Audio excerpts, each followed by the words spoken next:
Well, it's that magical time of year again. Yep. Welcome to exotic Pennsylvania. We got snow and we got trees. Also some Amish. And a church bell in the distance. Vacation spot, I'll open up. Yep, and you know what the crazy thing was? Yesterday, it was actually really warm and sunny. I mowed my grass yesterday, for God's sake, wearing a t-shirt. It was a very comfortable experience, and now today... Yeah, and yesterday, though, was also a really important day for one Roronoa Zoro Zolo, because it was his birthday yesterday, November 11th. That's right, Zoro celebrated his 21st birthday for, think like the 9th year in a row, so happy birthday, Zoro. Even when it came to getting older, you are somehow getting lost along the way. Didn't even think that was feasible and even possible, but he's somehow managing to do it, right? Also, keep in mind, Zoro's birthday's in November, the same month Ryuma's birthday is in, and it's Ryuma Shimosuke. Shimosuke means the frost moon. The frost moon is in the 11th month, which is November. It's all connecting back together. It might also be a reference to Uvogin, the 11th member of the Spiders from Hunter x Hunter. And the only reason I'm making that reference is because I'm rewatching Hunter x Hunter right now, over here, so I might make a video about that in the future, who knows? By the way, if you've never seen Hunter x Hunter before, you might be thinking I'm just watching some kind of kinky chain porn with this dude, which, you know, let's be honest here, is kind of the case. Anyway, back to it. Right, so today's video is going to be about the future of Zoro, though. I've already made a video about Zoro's past and how he has connections to Wano, and of course, I think this has just even been brought up more, like, even if Zoro was not himself, like, born and raised in Wano, he has connections to Wano through Shimosuke village, and maybe he might be related to the Shimosuke clan that ruled over the Ringo region, you know, and it's also possible that Shiro is Shiro's long-lost twin brother. They were separated long time ago and ended up in the East Blue. I am sorry. Wow, I need to go buy some cold medicine right after that. That was a pretty bad cough I had right there. That actually concerns me a little bit. I might want to go see a doctor right after this is over, okay? But I have to get the video done first, okay? So yeah, did a video about the past, but I wanted to talk about the future of Zoro and see where he's really going and stuff like that. Now, when I thought about the future of the character, I immediately thought of these. So, a few SBSs now, Oda has been drawing One Piece characters. Typically, they've been Straw Hats, but he also drew Ace, and I believe Sabo older as well. He's been doing this thing where he's like, hey, Oda-sensei, draw Luffy at age 40 and 60. Draw Nami at age 40 and 60. Usopp, I think, was the most recent one in the last SBS, 40 and 60. Although Oda said he was going to do Robin like 2 tankobons ago, and he hasn't gotten around to it yet. So, I love you, Oda, but I'm watching you. Next tankobon, I think it's volume 95. It's 95 or 96. I think it's 95. I want to see some Robin-chan action, alright? So, yeah. I guess it really wouldn't work too much for Frankie or Robin. It's not that big of a deal because Robin and Frankie, they're older than the rest of the crew. So, you know, Robin is 30 right now, so 40 to her is not that big of a gap as it is for, like, Zoro and Luffy that are, like, in their... Like, Zoro is 21, Luffy's 19, so it's kind of a big deal to see them 20 years later. But Robin, 10 years from now, is probably not going to be that big of a difference. And Brooke, oh man, okay, I'll draw Brooke at age 40 and 60. It just, here's Brooke, you know, as a skeleton both times, because I think he died well before he was 40 years old. But anyway, yeah, so I thought about that image that Oda drew, and when Oda does this, he draws 4 different images. He draws 2 images from when they were 40, one in a universe where everything goes perfectly fine, you know, basically just following along the line of One Piece, and another one in a dimension where things didn't go as right, and then he does the same thing for age 60. Age 60 if something went right, and age 60 if something went horribly, horribly wrong. So we're going to be taking a look at that. Now, I know Oda meant this as more of just a joke, but I'm just going to say, I mean, like, if One Piece, if the story were to continue along that line, which it's not going to do that, which is, I think, the reason Oda was fine with drawing them at these ages, because I don't think, you know, I think we're not going to have, like, another time skip where we're going to jump 20 years into the future. The only way that might happen in the story is at the very, very end, as sort of like an epilogue sort of deal. Like, the Straw Hats find the One Piece, and they leave, and they, fulfill all their dreams, and they separate, and they maybe go their separate ways, and maybe the last chapter of One Piece is we cut to 20 years in the future or 40 years in the future or whatever, and we see the Straw Hats all grown up now, a lot older. Like, I could see that happening, but in the context of the story, like, week by week, I don't see doing a time skip to this point. The things that they say and do might be kind of joking, like in the case with Zoro. At age 40, in the universe where things go great, I'm 4-sword style Zoro, I use Yontoryu. And then at age 60, he's like, I use Gotoryu, 5-sword style. Now listen, you could take that to mean just a joke, because it's like the older he gets, the more swords he gets. That's just, like, that's funny. But no, I'm gonna choose to take that literally, okay? So let's talk about that for a little bit here, alright? Because, Zoro would never stop training. He would never get to a point where he's like, all right, even after he became the world's strongest swordsman, which I think is definitely going to happen in the future of the character, he's going to defeat Mihawk, or if somebody else defeats Mihawk, he's going to defeat that person, and Zoro's definitely going to become the best swordsman in the world. Now, if he's going to become the best swordsman in the world at, like, age 21, that might be so. I don't actually know how they're going to do that now, because, yeah, Mihawk was not the greatest swordsman in the world when he was Zoro's age. That didn't happen until much later, and Shanks was probably the same deal. So Zoro is pretty young to bear that title if he is going to receive it. So I'm not really sure how Oda is going to go about that, but the point is, even after he becomes the world's greatest swordsman, he's never just going to be like, all right, I'm going to put my sword down and never pick it up again. No, he's going to constantly be training over and over again. So let's say he does evolve his Santoryu to his Yontoryu. He picks up the Kaku style, because Kaku used Yontoryu. He had 2 swords, and he also used his Rankyaku with his legs. But Zoro is going to be like, I don't need any fancy wind tempest kicks, so no, I'm going to use actual swords. Now, in the context of the swords he's had, this could actually work, and there's a few ways it could actually work. So right now in the story, he's got the Sandai Katetsu, and he's got the Wado Ichimonji, and he's got the Enma, which unfortunately does not exist yet, but will probably be sold for retail at some point, and I'll get my hands on that. So those are the 3 swords he has right now. Shusui was returned to the grave of Ryuma, and Zoro states that after the battle, after the whole thing with Kaido is over, I want to go to the grave and I want to pay my respects to Ryuma, okay? So, you could have it in a simple way of where, like, okay, after the battle with Kaido, Zoro is probably going to be an immense help there. He's definitely going to take out one of the calamities, I'd say bare minimum, and he might very well be part of that final battle to actually take out Kaido himself, right? So after this whole battle is over, I could see Hiyori and Momo and Hitetsu and everybody in Wano just being like, Zoro, if you want to keep Enma, you can keep it, especially since what Hitetsu said. Remember, he gave it to Zoro, and, Zoro was like, all right, let's see what Enma can do, and it draws out all his, like, oh, damn it, all right, come on. So they were impressed with how he handled it. They said, oh, if this was any other normal swordsman, in fact, every swordsman except for Odin was basically just sucked dry by this thing, right? Except for you. You were able to actually control it rather well. You might even be able to increase the prestige of this blade. You might even raise it to the next level. So it's an O Wazamono right now. Zoro, during this final battle with Kaido, might actually raise it to a black blade, a Kokuto status, and create a Saijo O Wazamono grade sword. If that was the situation, I could definitely see them letting him keep it. It's like, oh, well, okay, Zoro, good job, but we're gonna need that Enma back. It's a national treasure of Wano. No, especially with the tradition of the samurai culture in Wano and all that stuff, if Zoro is the one that manages to master it to the point where it becomes a Kokuto and increase its rank, then I'm pretty sure every samurai worth their salt in Wano would be like, okay, it is now officially your sword. Okay, you're the one that added to it. It's your hockey that's flowing into it that created a Kokuto. You get to now keep that blade, right? So you got Enma as a permanent sword. But what about Shusui? Zoro might go to Ryuma's grave, and I don't know, a blue Jedi spirit of Ryuma appears over the grave and is like, you may have my sword. It is yours, my great-great-grandson.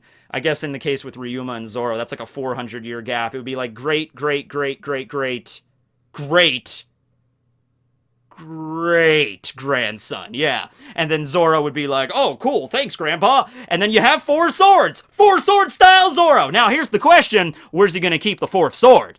You got, 1 sword in right hand, sword in your left hand, I'm not going to do that mistake again and chip another tooth. I'm just kidding. I've never chipped a tooth doing that, but it seems like you could easily do it. So Zoro has to go through some very serious mouth training in order to get that up there. I'm not sure what he did, and I don't even really want to know. Maybe he's at the dojo, like taking a giant rock and just, crunching it in his mouth, and Koshiro's like, what are you doing? We do not have dental insurance. It's like, I need to try to keep a sword in my mouth and swing it with enough force to slice a tree in half. This is stage 1. I need to munch on rocks. I'm like, Koshiro's like, whatever, Zoro, do whatever. But then the 4th sword, where's he gonna keep it? Now, I know immediately what you're thinking, and no, that is too provocative. Do you think Oda would actually write a character that uses a sword from their family? What am I saying? Of course Oda would do that. Oda loves dick humor. Of course he would do that. So yeah, that's one option. But I have another option. I have an option that's actually kind of cooler, all right? So, let's remove that from the equation. And no, it's not sticking it in his butt crack either. That's nothing like that. No. How about this? Zoro's four sword style. He's got the 4 swords on his entire side, or maybe 2 on each side, right?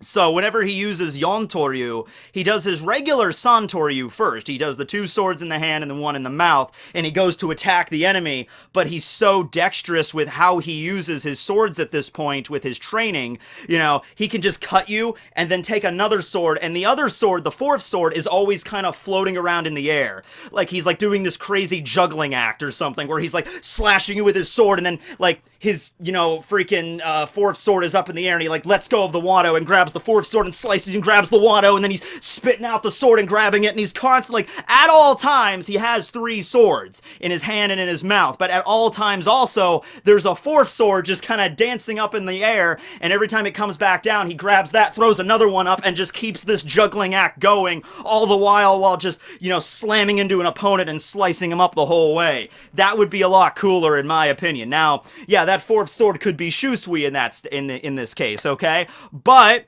there's another option here on the table, okay? Let's say Zoro does choose to keep the Shusui in the land of Wano because it's the blade of the sword god and Zoro respects that and all that crap, and he decided, alright, we're gonna keep the Shusui in Wano. That's awesome, that's cool. Now keep in mind here, we also have the Sandai Katetsu.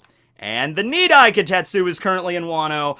They returned it to Hitetsu. He's got it, Tenguyama Hitetsu, but it's still there. So maybe after the battle, Zoro would be like, hey, you know what? I think I've mastered Santoryu as far as I could go. I think I want another sword. Give me that Nidai. And there's really no reason for Hitetsu not to. I mean, imagine this. Zoro just partakes in a battle where he slices down King, and then they all work together to just cut down freaking Kaido.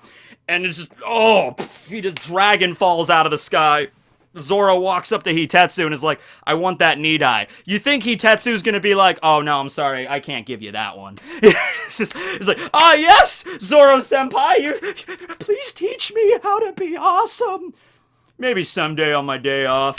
Thanks. And he takes the Nidai Katetsu and walks away. So he's got Wado, Sandai, Nidai, and Enma. And there you go. There's your 4 sword style right there. And actually, I like that way even better because by the time he becomes 60 years old in the perfect universe and he unlocks his Gotoryu, his 5 sword style, what's the 5th sword gonna be? Well, it's gotta be Shodai Katetsu. That was a theory that existed for so long in One Piece, pretty much right after Logtown, and this was long before I started reading it on a weekly basis. But right after Logtown, there were theories that are like, okay, Zoro's got the Sandai, well, that just means eventually he uses Santoryu, he uses 3 sword style, so he's going to replace all of his swords with the Katetsus. So 3 Katetsus, Santoryu, makes sense, right? Now, I don't like that theory in the regards of, like, disregarding Wado. I could see him maybe getting rid of, at the time, Yubashiri, although Yubashiri is, like, my favorite Zoro sword because it's so cool, and then Shusui and stuff, but he's got to keep Wado until the very end. I mean, Wado is his staple sword, but now that we're getting this 5 sword style idea, sure, you could keep the Wado plus the Enma, and then still have enough room for all 3 Katetsu blades, okay? And then, maybe we could keep the same juggling act there, where he's just just keeping 2 swords up in the air the whole time as he's juggling. Maybe he figures out some way to keep the swords in his ears, or kind of a thing where it's like, like Killer Bee from Naruto. You know how Killer Bee used his, like, Killer Bee had like 6 swords, or like 8 swords. I think he was Itachi, so probably 8 swords. I can't remember all of them, but he was keeping his blades. I mean, they were a lot shorter than katanas. His was more like knives or like tantos with Killer Bee, but he was keeping like the hilts of the sword like in between his shoulder, elbow. This is an elbow, Matt, not a shoulder. But you know, he's doing stuff like this and in between his knees and locking it in place here, and he's like doing around like a buzzsaw. So you could maybe have something like that with Zoro, you know, or you could just keep the juggling act up, or maybe he could keep the 4th sword and the 5th sword, and that would just be a joke on. I mean, hey, if there's anybody that could have the skill to pull something like that off, it would be Zoro. I'll give you that much. So, sure. Okay, fine. I need to master Gotoryu. Okay, we're good. I have a 3rd hand now. We're good. We can make this work, right? Okay, another one. All right, cool. I'm like Goro now. I'm like Machamp. Okay, I got, 1, 2, 3, 4, 5. I'm set. All right, so that's the situation there. Now, as for the universe where things don't go too well, you have the one image in his 40s where Zoro is just like, I don't want to put swords in my mouth. It makes everything hurt, really. It messes up with my posture, you know? So I imagine this is a universe where he gives up on his dream to become the greatest swordsman, or maybe he suffers some horrible hip injury and he just can't continue. You know, it's the tragic story of like an athlete that gets seriously injured and just can't continue anymore, you know, and just like he just gave up his dream.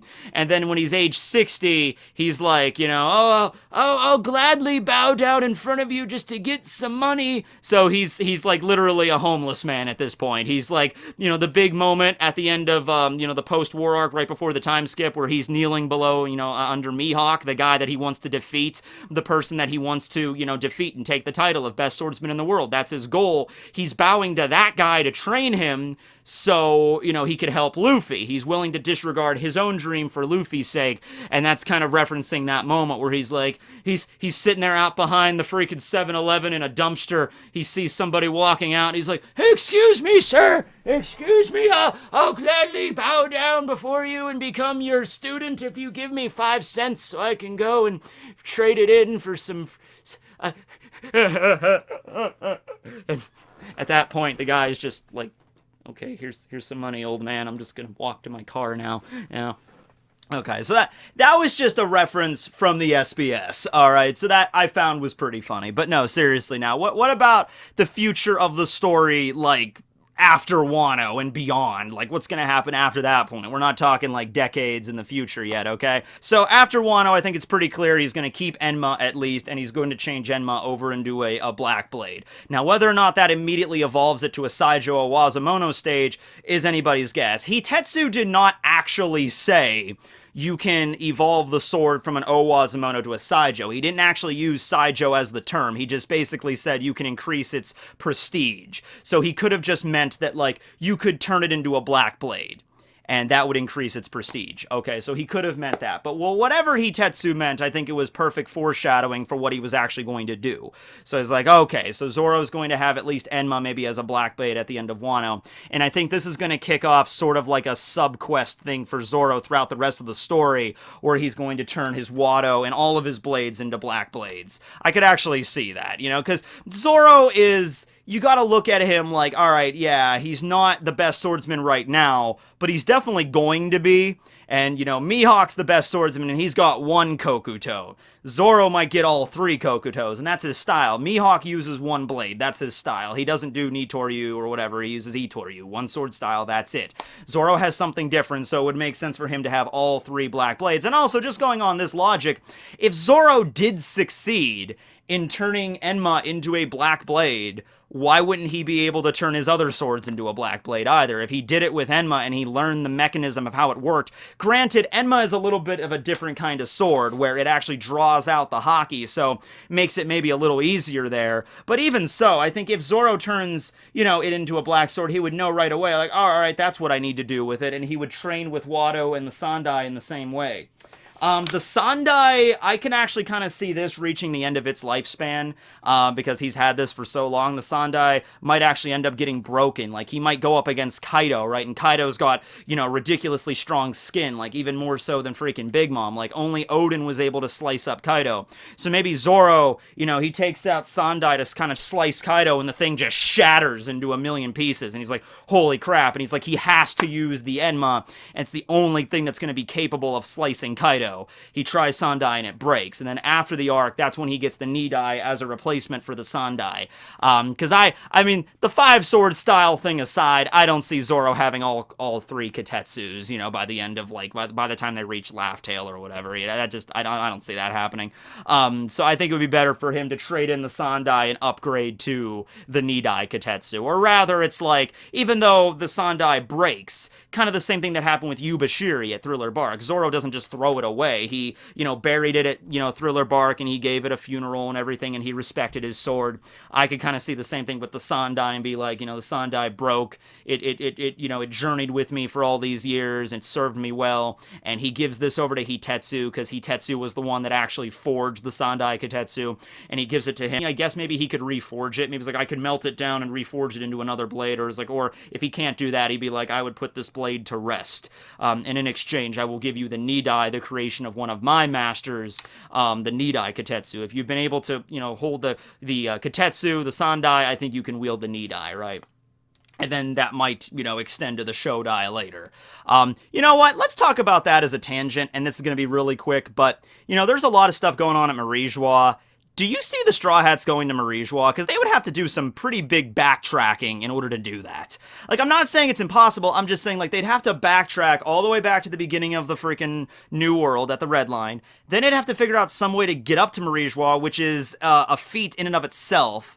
Now, it's One Piece, it's manga, you might be able to run across somebody that has a teleportation power devil fruit at some point, right? That's always feasible. You could always run into somebody that'd be like, oh, Luffy, you need to come to Marie-Joie to help out, Sabo's been kidnapped, and Vivi's been kidnapped as well, and Luffy's like, no, and then use my magical teleportation devil fruit and step in and be like, okay, that's something like that might happen. I'm just saying, like, a lot of stuff is going down at Marie-Joie with, the Tenryubito and the Revolutionaries, and Kuma's there, and Sabo's probably there, and Vivi's probably there, and Eam and the Gorosei and everything, and you think the Straw Hats are going to get involved there. It's just like, at what point in the story could they possibly get there, unless they had some magical teleportation thing, or Eneru comes down from the heavens and they beat the crap out of him again, and they get on his magical flying machine, and then they just sail directly to Marie-Joie. Maybe that'll happen. I don't know, but what do you think about that, about the Straw Hats, like, visiting Marie-Joie? Because I really don't see any situation where the Gorosei are going to leave their ivory tower and descend down to the lower realm, and the Straw Hats, like, have to fight them on the Blue Sea. I don't see the Gorosei leaving Marie-Joie, because it seems like they never do. So, for any reason, like, they never leave. So it's like, alright, so I just wanted to bring that up there as a possibility, as, like, what's going to happen with that, and getting the Shodai Katetsu. If Samurai Gandhi really does have the Shodai Katetsu, how's that going to involve Zoro in any way? So you have this little side quest thing with Zoro training with Hockey. If the Straw Hats go to Elbaf at some point, I'm sure the Giants might know a little bit more about Hockey and how they use it. And then that also might get things involved with Conquerors. I'll be honest with you, I wasn't for Zoro having Conquerors for a while there. I felt like Luffy's the captain, Luffy should be the one with Conquerors, and that should be it. But then again, remember, Rayleigh had Conquerors, so did Roger, they were on the same crew. Shanks has Conquerors. Wait, Shanks has Conquerors, what am I thinking? Yeah, Shanks has Conquerors, Buggy definitely has Conquerors, Douglas Bullet has Conquerors, we found that out in Stampede. So these are all members of Roger's crew. Odin had Conquerors, all these people on Roger's crew that had the same kind of Hockey, so I'd be okay with Zoro having it. Now, of course, the rule that Rayleigh set was like, Conquerors Hockey, it's not anything you can train in, okay? It's just you're born with it, and that's it. But it seems like it awakens at various points in your life. When it came to Ace, he awakened his Conquerors when he was a really little kid. When it came to Luffy, he didn't start exhibiting traits of the Conquerors Hockey until a little bit later in his life. When he had that thing, I think the first time we see Luffy exhibiting traits of Conquerors was with Motoboro, Duval's giant, bull thing, cow, and he kind of stopped it, and that was right before Sabaody, and then it slowly started expanding later and later and later that his Hockey was awakening, and Conquerors is something he had. So I think it's possible, Zoro obviously can't train and learn it because that's antithetical to what we learned, but I think it's totally possible that, You know, he might have the traits for a conqueror. You know, he might be distantly related to Ryuma. Ryuma probably had it. That hasn't been confirmed or not, but he probably had a conquerors. He's Ryuma. He's the sword god. So if he is like a distant descendant of Ryuma, he has the traits of it. He just never awakened the power before. Or maybe there was something else. Maybe there was something serious that had to happen to him in order for him to really awaken the power. Maybe it's different for everybody, right? Who knows? And we don't even really know how, like, what the trigger was for Luffy using it all of a sudden, because it's not like Luffy was having a big epic battle with Duval's, you know, like bison and just like, I have to awaken it now. It's like, it could have been the fight with Moria, the whole thing with maybe all the shadows being put into him at Thriller Bark with the Nightmare Luffy, that triggered it somehow, utilizing Gear 2nd and 3rd at the same time in a one-ditch effort to take out Moria, the mighty battle with Horse. That huge fight might have triggered it. But then again, Zoro also did have that epic, like, you know, he's like, nothing happened. Nothing at all. You think if that was ever going to be a trigger for Conquerors, you think it would be right there. So yeah, this video is already getting kind of longer than I figured, so I'm just going to stop it there. But what do you think about Zoro in the future? How do you feel about him, you know, leveling up Enma? How do you feel about him getting Shusui back or keeping Shusui in Wano? How do you feel about him unlocking a Yontoryu and a Gotoryu? And screw it, Roku Toryu, 6 sword style. You know what? Zoro is going to use 30 damn swords by the end of this story. And you know what? Screw it, even again, 108 swords, because there's a lot of references with Buddhist teachings with his numbers, and he's like 36, 72, 108, those are like holy numbers. So Zoro, by the end of the story, if he makes it to, if he's like as old as Kureha, if he makes it to 140 years, he's gonna be using 108 style swords. It's gonna be crazy. Then, of course, you also have Ashura, which, by the way, you know, we have not seen that Ashura in a while. I don't think we've seen Ashura a single time in the canon of the manga since the time skip. He used it at Eni's lobby against Kaku for the first time. He used it against, did he use it against the Pacifista or Kuma? I think it was just the Pacifista, the PX4 at Sabaody. And he's used it in some movies and stuff. But we've never seen it in the manga, I think, post-time skip. So maybe he even leveled up his Ashura. Maybe his Ashura is not 9 sword style. Maybe it's like, okay, 3 times 3? What's 3 times 4? 12! 12 sword style for Zoro now when he uses Asura mode, okay? Maybe it's even more. Maybe 16. Maybe more arms than you could possibly imagine. But yeah, what are your thoughts on that? And what are your thoughts on Zoro when he gets, like, really older? You know, when he basically looks like Rayleigh and probably is going to be every bit as badass, okay? Is he going to have the same sword setup, or what's he going to have at that point? So, thanks for watching, everybody. This will be Tekking101 signing out. I'm going to go shovel my driveway.